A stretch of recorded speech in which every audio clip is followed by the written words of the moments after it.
Welcome, everybody. Welcome, Nikki.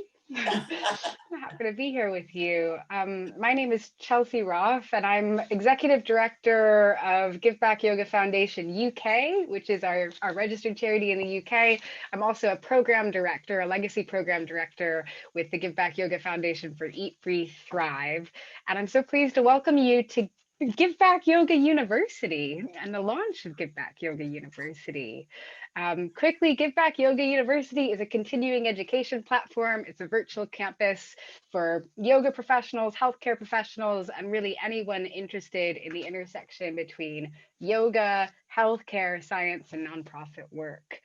And I'm so pleased to be here with really first and foremost my friend Nikki, and also my colleague, a legacy program director for the Give Back Yoga Foundation and the founder and director of the Yoga of 12-Step Recovery. Welcome, Nikki. Oh, I'm so excited to be here. Like I said before, I was reminiscing on some of our first interview work. So this feels really good to be in connection again in this way. It's really cool. Nikki said earlier that she said, our first interview it was at Esalen way back when I was in my early 20s, and I was just sort of like I wanted to go around and interview people that ran yoga nonprofits. So it's really cool to be here full circle today. Right. And to watch how Eat, Breathe, Thrive developed since that point, and just watching you in your growth and maturation and all of those things over the course of the years. For me, that's part of the gift of doing this work, is seeing what blossoms in other people, and I've watched you blossom, so I'm really good. Oh, thanks, Nikki. Oh gosh, okay. I almost teared up twice today in these interviews, so I'm not gonna. Okay. Thank you. Thank you. And earlier today, actually, Beryl and Rob, I don't remember, I think it was Rob who said, we stand on the shoulders of the teachers and the mentors and the humans who have come before us. And he was talking about Beryl, and I feel like in many ways you've been somebody that I've both really early in my yoga career was so curious because you infused, I think to me what maybe attracted me to your work is that you infused a personal story of not just a personal story, a personal experience, a human experience of recovery and a really just an authentic way of being into a path to service for others. And I maybe couldn't have called that at the time, but I think that was why I was most drawn to you.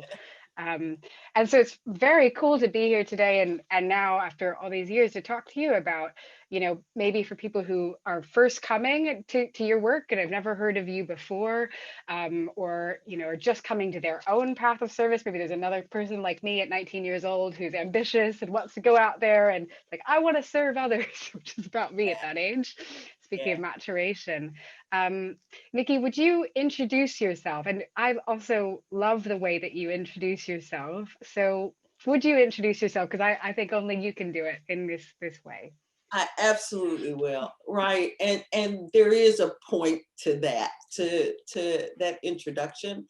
And you kind of spoke to it, right? Because all of this stuff, what is developed in my life has come down out of this lived experience, has come out of this whole lived experience. So the big joke is, right, I've always said that I don't care where I'm teaching or what I'm doing, that I will always introduce myself this way, no matter what the venue is. And the joke was, even if I was going to speaking at Harvard Medical School, I would introduce myself that way. And then 3 years ago, I spoke at Harvard Medical School, right? And so be careful what you ask for, right? So, and I did, in front of that whole venue, right? It's the same thing. I'm Nikki. I'm an addict. I'm an alcoholic. I'm a codependent. I'm the survivor of both childhood and adult sexual trauma. I'm a love addict. I'm a recovering debtor spender and, right? And the big three-letter word is and, right? And the big three-letter word is and. And I am a yoga therapist. I am a somatic experiencing practitioner, which is this trauma healing work that was developed by Dr. Peter Levine. I'm an MBA. I am the founder of Y12SR, right? I'm the mother of 2 living and 1 deceased child. I'm the grandmother of 5. I am the great grandmother of 2 7/8. I got another great grandbaby dropping in 2 weeks, This right? list gets longer every time I see you, Nikki.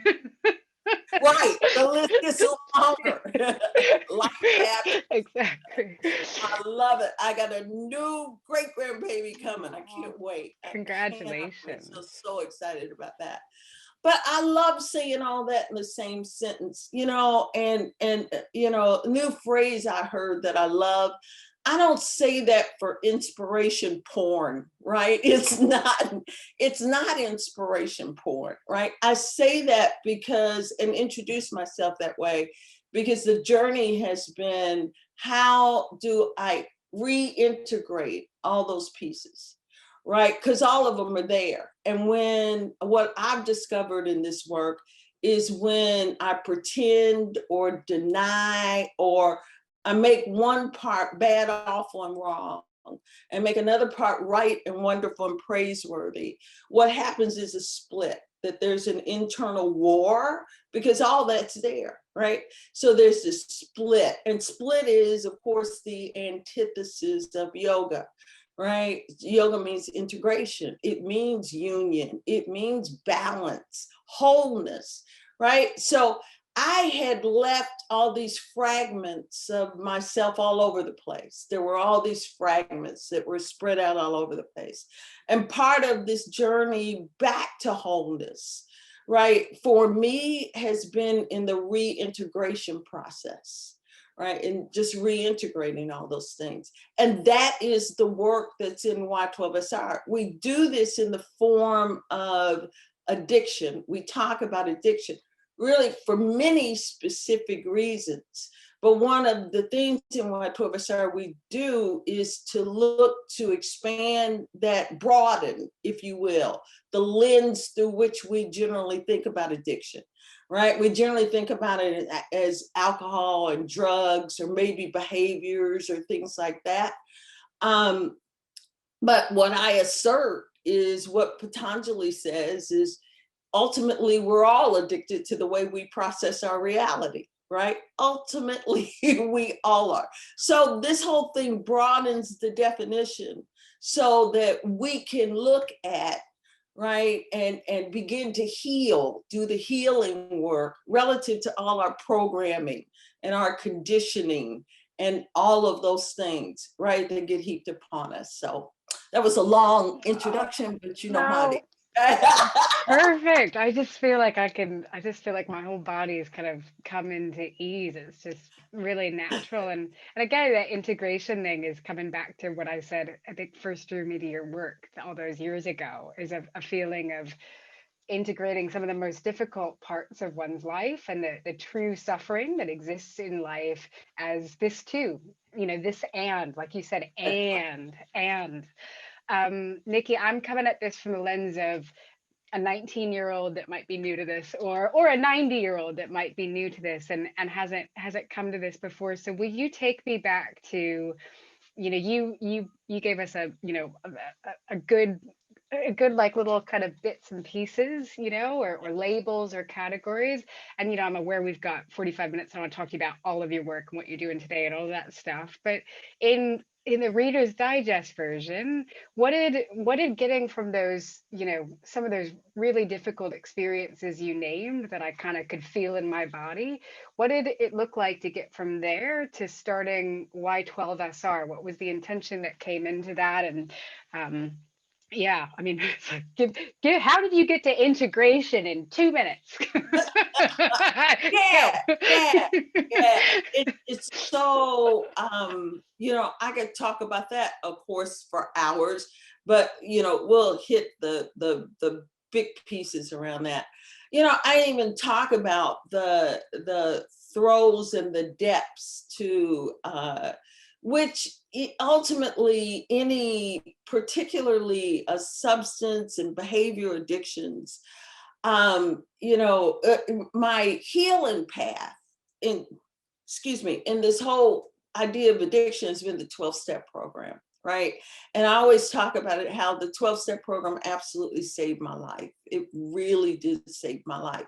By the time I came into 12-step program, which was 1987, by the time I came into program, I had been through commercial sex work. I've been through domestic violence. I have been, through just the whole 9 yards. The way the 12-step program talks about it is jails, institutions, and death. And I really had experience with jails, institutions, and death. And, I would speak to how the death was not just incredible people around me, which we are still seeing in pandemic numbers, right? Pandemic numbers. Before COVID, the opioid epidemic was the #1 health crisis on this planet, right? #1 health crisis, particularly in the United States. So we're still seeing that, just really brilliant people that I've seen die at the hands of the disease of addiction. But it was the death of my own soul. When I walked into rooms of 12-step programs, I really could barely put a sentence together. And I did find people there who could love me, who taught me to love me, right? And did love me till I could learn how to love myself. And that was from their shared experience in the depths and the throes of addiction. And so, really, really grateful for that. And a lot of things happened. My first 8 years of recovery. The first 8 years of recovery, I went back to school and got my kids back because I'd been separated from my kids.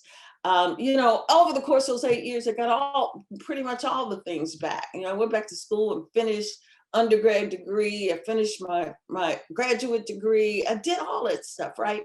And got the kids and the car and the house and all that stuff that I'd lost. I got it all back, right?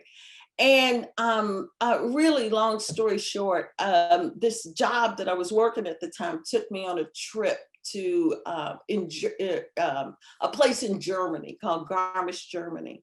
And a lot of things that started to happen as life began to life gets lifey, right? So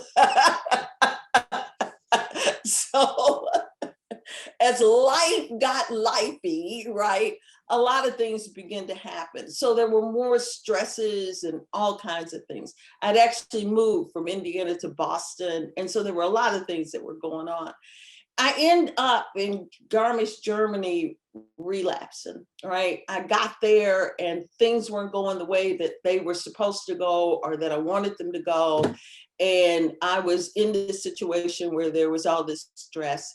It was a really kind of freaky thing, even though I've been clean for 8 years. I ended up in a situation where what was in front of me was something that had alcohol in it, right? And so I decided in that moment, in order to relieve the stress of that moment, to go in and do the alcohol. And it triggered something. And that night, my standing joke is I drank like Denzel Washington drank at the end of the movie Flight, right? Which is an amazing depiction of alcoholism on film. And so it threw me back into the cycle. That I ended up, instead of coming home from Europe, instead I went to Amsterdam. Right, I was supposed to fly back and I went to Amsterdam.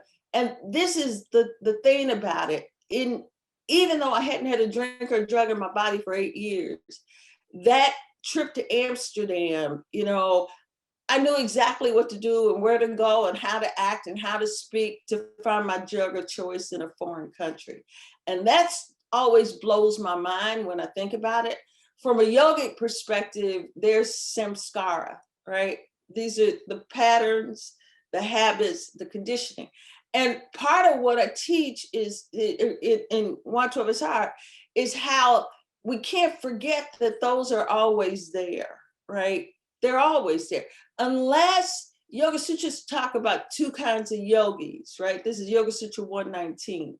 One kind of yogi is the extraordinary yogi. And for me, that's the Jesus and the Buddha and and the, extra who have, just so much has gone on in experiences for that kind of yogi that maybe they don't have to do what the second kind of yogi has to do, which is me.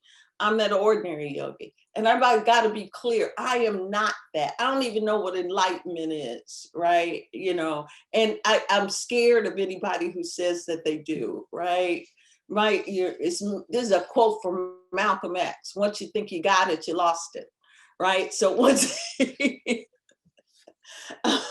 so, I don't want to trick myself or fool myself with that again. I'm the yogi that needs to continually do the work, right? That's why I get on my mat. That's why I meditate. That's why I pray. That's why, I'm do asana, right? That's why I still am a part of a 12. I'm the yogi that I know needs to keep coming back, right? That's that phrase from 12 step. I got to keep coming back to meetings and connection and sponsors and mat and all that stuff in order for recovery to be sustainable for me, right? And then the story gets deeper, and I won't even go there because I thought yoga was it, right? Well, Yeah, Nikki, that you haven't finished the story, I know, but you're touching on it a little bit. And what I hear in that, and I know you, well, I know you well. We've had these interviews before, so it's so nice to hear. It's nice to hear it again and go, oh right, man, I forgot about that moment. And um, but I think the what I'm hearing a little bit is you'd had an experience of addiction and then had 8 years of recovery and had a really significant relapse. And then I think about you today, and you were one of the most, again, a mentor, a leader, a teacher, and someone that's really walking a path of integration, even though you still have to get on the yoga mat and all that, not even though, but of course. And um, what role did yoga play? Were you practicing yoga pre that relapse? And then if you came to yoga after that, in what yeah. way did it combine with the 12 steps? And in what way did it solidify recovery, if I can make that assumption, which I can't? Great question. Of course, right? And so part of the deal, I had been introduced to yoga early on and felt something and knew something was there, but strayed, right? But after that first relapse, right, that was when I really got back into yoga, right? And again, really long story short, in a 4-year period, right? First took up Bikram and then got really deep into Ashtanga and the Ashtanga practice and loved it and loved it. But I got so, I was at a place, right, that I thought yoga was the silver bullet, right? I thought that this was going to be all that was necessary, that this was the silver bullet. And again, long story short, I decided that, I was sick of 12 steps and sick of 12-step programs, right? And again, it's this quote unquote delusion, right? That I can get into, right? And after 4 years, I relapsed again. And that was when yoga was the path for me, right? And I decided that. So it was after that second, and by that time, I'm just like, WTF, I'm just like, what the fuck is going on? I knew I was smart, right? I gotten all these great grades in school. Things were going well for job. Got my kids back, my house back, right? I thought I was the shit, right? And I relapse again. And it was after that second relapse that I recognized that I know, at least for someone like me, and over the course of these years, working with hundreds and hundreds of other folks over the course of these years that for many, it's this building what I call a sustainable platform for recovery. And it includes many things, right? It's not segmented here or here or here, which is what I do. I had these separations between these things. And it's kind of back to the integration, right? The reintegration of all those things. And so it's been that platform, right? How do you reintegrate all those things? Oh, we've got a theme going. I love it. Yeah, and it also comes back to yoga, as you said at the beginning, Nikki. That I mean, I know we talk about this a lot of yoga as union, yoga as yoking, but to me, we hear yoga and immediately think asana, but this is the path of yoga. This is the integration work.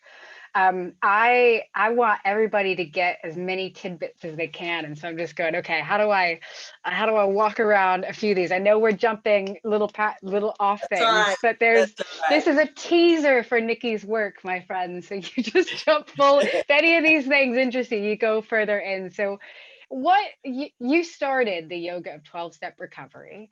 Can you talk a little bit about what it is? So if somebody's coming to this, they hear 12-step recovery, they might have experience in the rooms, they know yoga, they're like, oh, that's that thing you do, a downward dog on a mat, maybe meditation. What's this thing about yoking and integration? I don't know. What is the yoga of 12-step recovery? What does it Yeah, look like?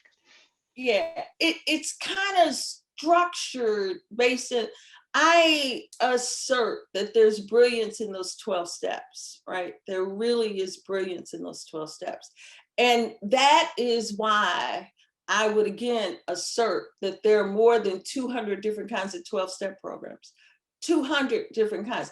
There's a Hoarders Anonymous, there's a Clutterers Anonymous, there is actually a Racist Anonymous.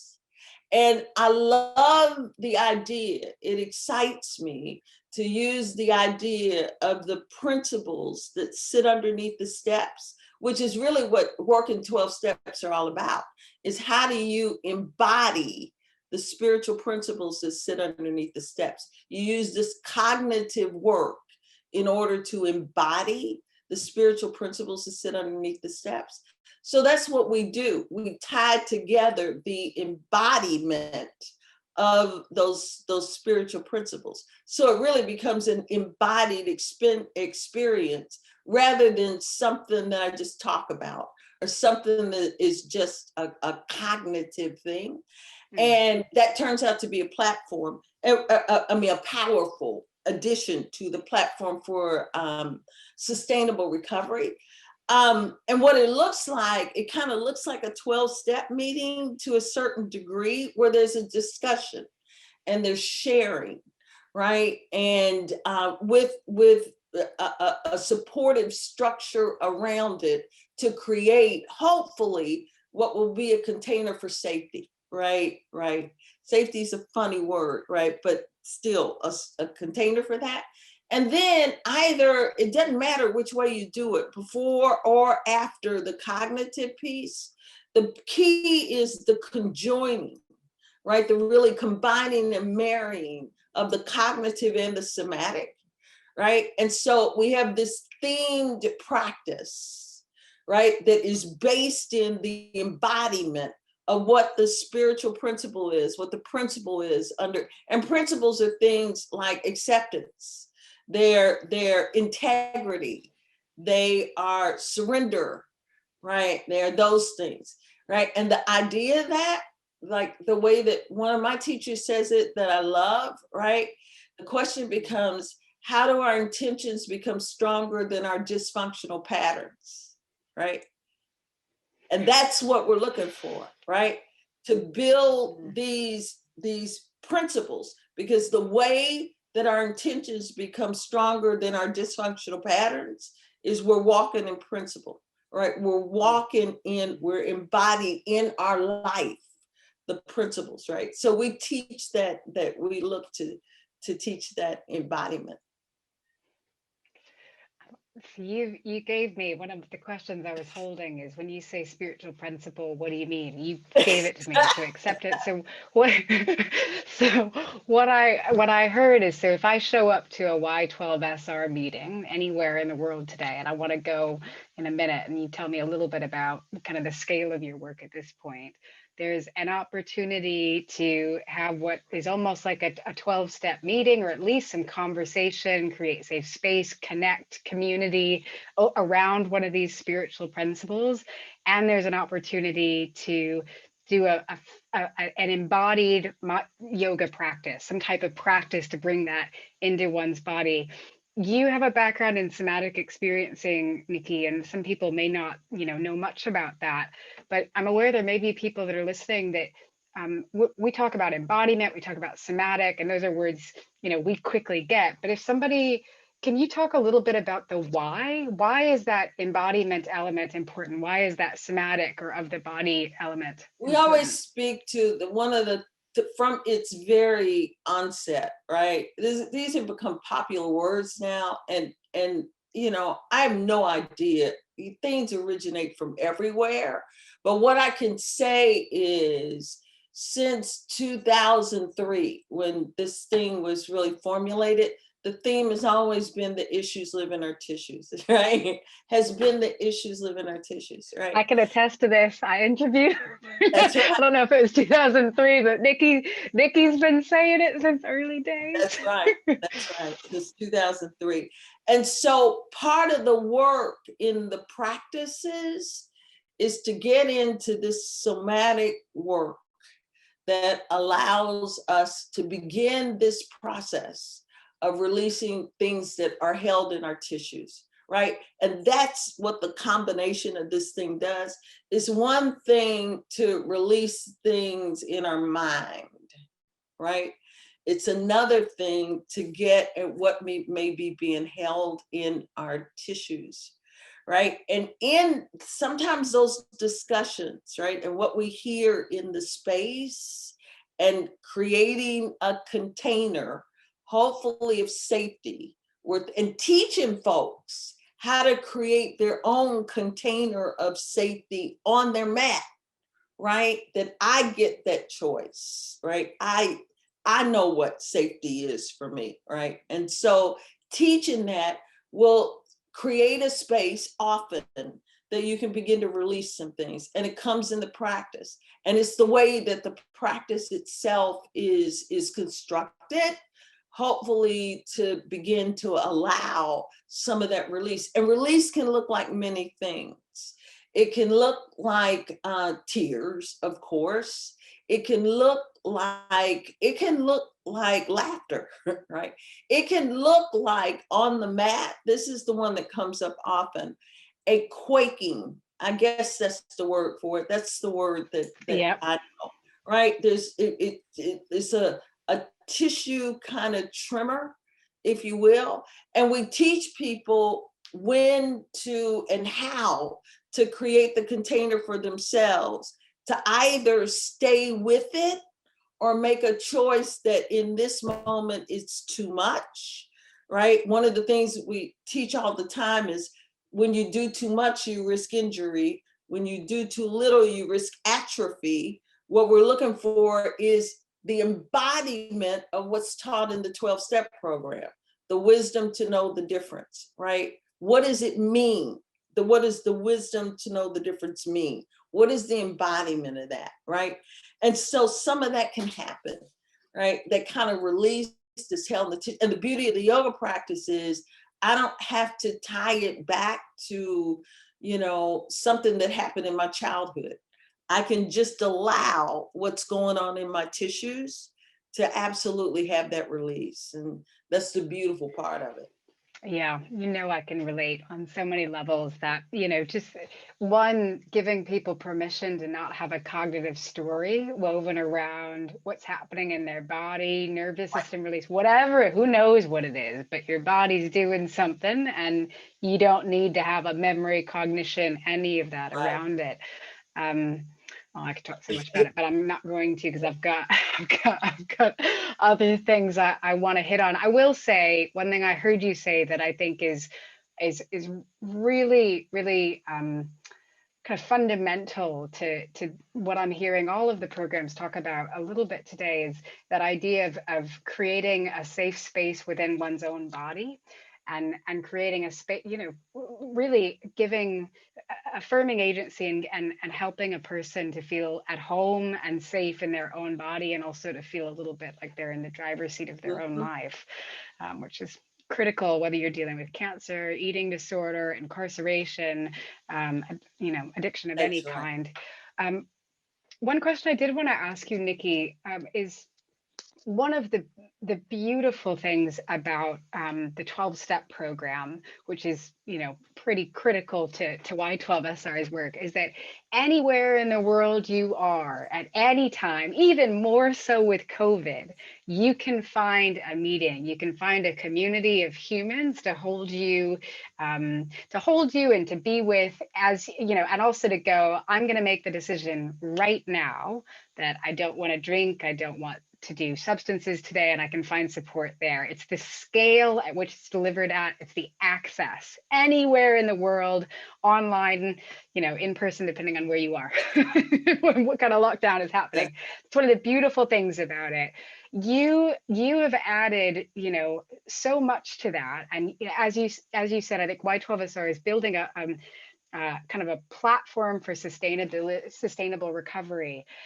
But I suppose one challenge, I would guess, is getting to that scale. It's like there's all these 12-step meetings, all of which can be deeply enhanced by the somatic work.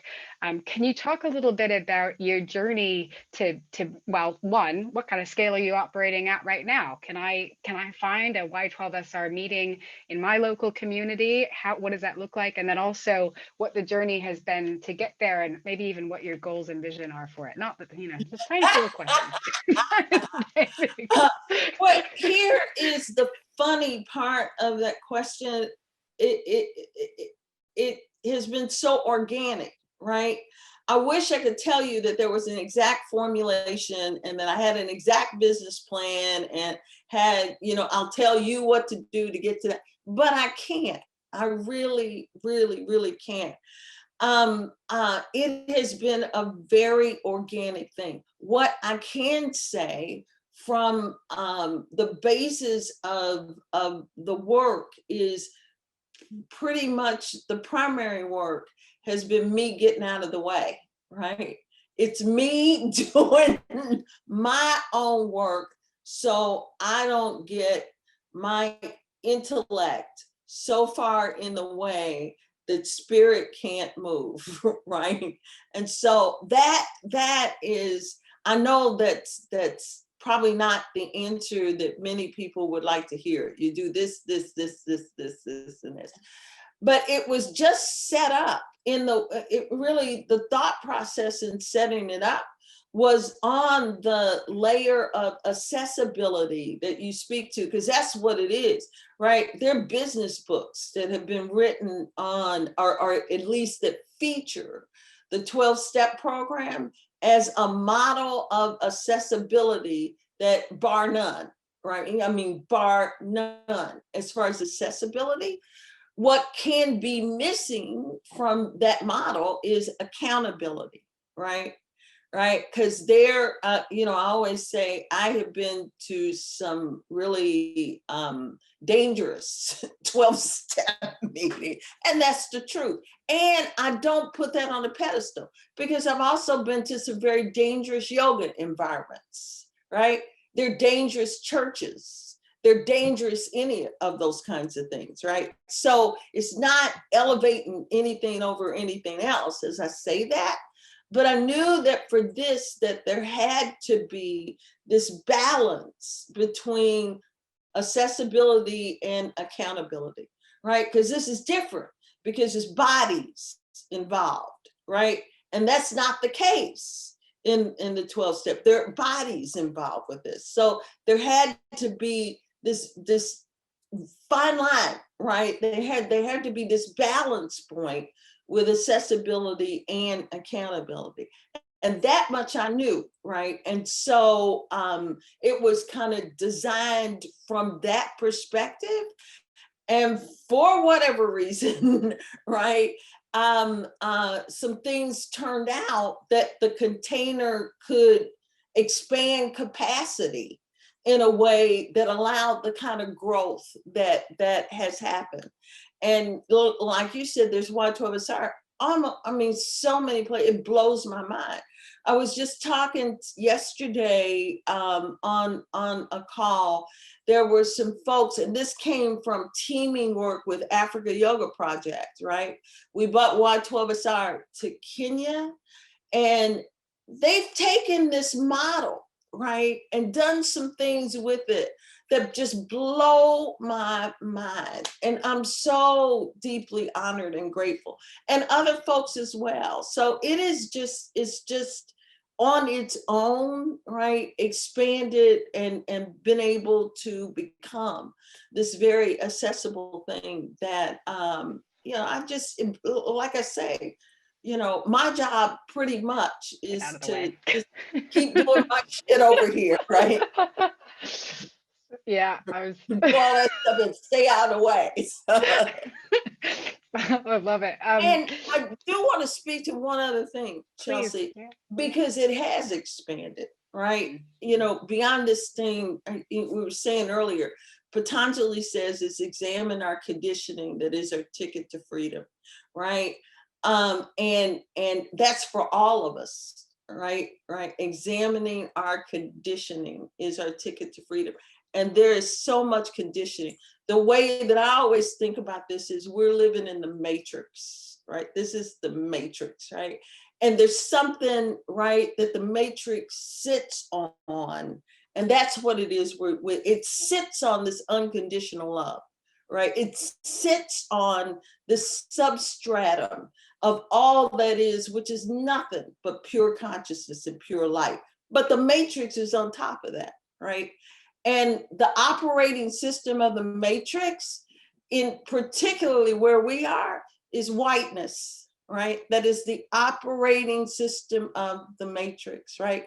And when I say whiteness, I say that from the perspective of it is the pieces that keep racism and white body supremacy and systems that really constrict us all in this binary, right? This is good, this is bad, this is right, this is wrong, this is inferior, this is superior, all, girl, boy, that all that label shit, right? That's part of the matrix, right? And the whole idea and the goal, I would say, I assert, of yoga is for us to transcend the binary, transcend the matrix, that there's something there, right, to transcend that matrix, right? And so out of this work has been the outgrowth of all that other work, right? Race in America, right? And all the other work that the codependency work, which is so important, right? How do we really come to a space to radically love ourselves so that we can turn the personal into the collective, right? Into the collective work, right? And so it's bigger than just, it's using those same principles, right? That we work to embody in order to come from the personal I, my own healing, into the collect. And it is not sustainable unless at some point it turns into the collective. It can't just stay the personal. It has to become the collective, right? Does that make sense? It does, Nikki. I'm just thinking I could talk to you for hours. I'm thinking, I will say, what some of what you just said reminds me a lot of Ta-Nehisi Coates' work and kind of this dream of whiteness and that binary and it being so much bigger than. So I'm just going to drop that there because I'm like, this is a big question that I want to give you I want to give you at least 6 minutes to answer. But and you've gone there a little bit. So I mean, part of what I've loved about this interview, Nikki, is that it's just rich with you and story and human experience and all of that, which is really where I think most of us should start. But if someone is hearing this and they're resonating and they're like, you know, this is my soul's work. I want more of it, whether it's I want to be leading this type of work in my local community. I want to, you know, be able to lead a Y12SR meeting. Where would that, you know, begin? Or I'm really curious about this thing you just said around codependency in the collective, or race in America. Wait, what? Where do I even begin? So at least tell me, Y12SR leaders, like how does one get there? Is that available for yoga teachers or just anyone? And then also, please, you know, some of the other things, some of the ways your work has evolved. Can you speak to that as well? Absolutely. Okay, really, just the biggest thing, if you're really interested, go to y12sr.com, right? And it talks about pathways, and many different pathways. If it's just an exploration of what this is and what the work is, probably the best way, we've done this recording with Yoga International, and it's called the Y12SR Intensive. And that's the first level of investigation, right? How the yoga and the 12 steps, how they kind of relate, right? What the relationship is, and all of those kinds of things. And so that's probably the first place. And then from there, if this is a calling for you, and this, you know, sounds like something you want to do in your life, the next piece you take is what's called the intensive. And that's the piece. And we have a format that combines those two, right? But that's the piece that equips folks to go back into their own home community and, you know, begin to offer this stuff in that kind of format in their own home community. And then there's a variety of other work, right? The work in codependency, that's a deepening work. And there are several programs that we do under that codependency work, really important work, right?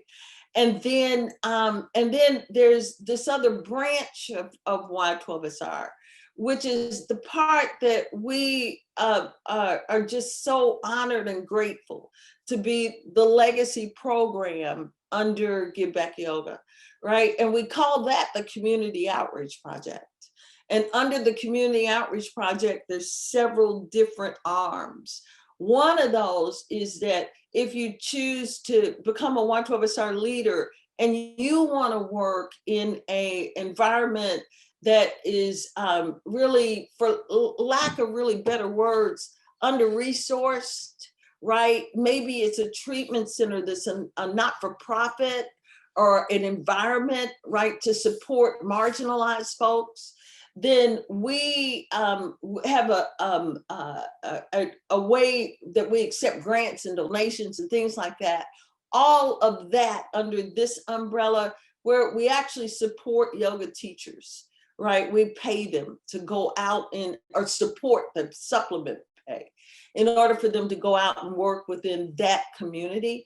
And it's under that arm as well that the other programs, the other Race in America, we do one, and that's the program that was created by Sean Korn and I, and you know, it was live. We just did the online version of it.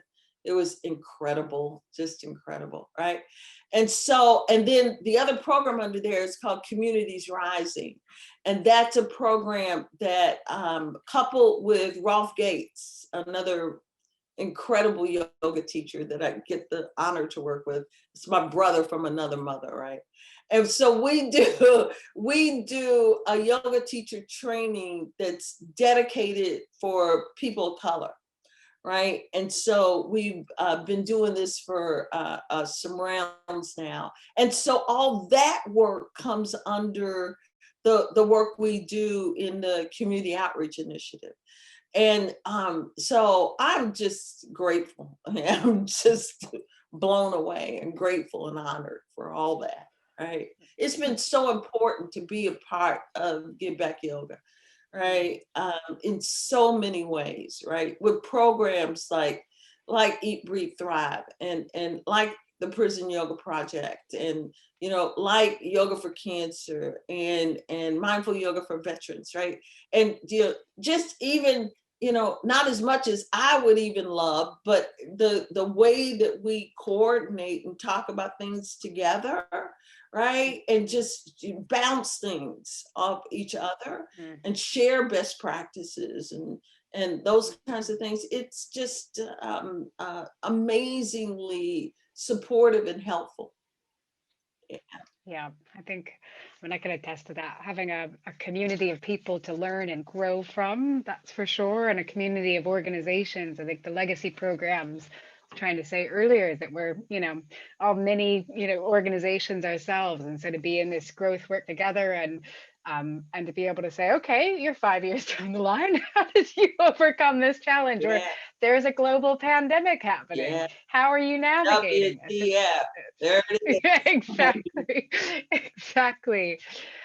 Nikki, I want to be respectful of your time. What I heard in that is go to the website, and do you want to give the website really quickly? Just in Yeah, case. it's y12sr.com, right? And then you Easy. can also find information on Give Back Yogas, right? So go Yeah. to the Give Back Yoga website, right? You'll find Yeah. information about all that stuff there. We'll have more from Nikki on Give Back Yoga University, hopefully Yes, more from Nikki's community, all of that. And then Nikki, I'm gonna say, I don't know how long it's been since our interview at SLN, but if it's 10 years, 5 years, let's not let it go so long with these interviews. I Let's agree. do because I'm like 45 minutes. How am I gonna catch up on 10 years of Nikki's work in 45 minutes? But I this is agree. I it's been agree. really beautiful, and I absolutely love talking to you from human to human. So thanks for being with me. Me too, Chelsea. Thank you. Thank you. Thank you.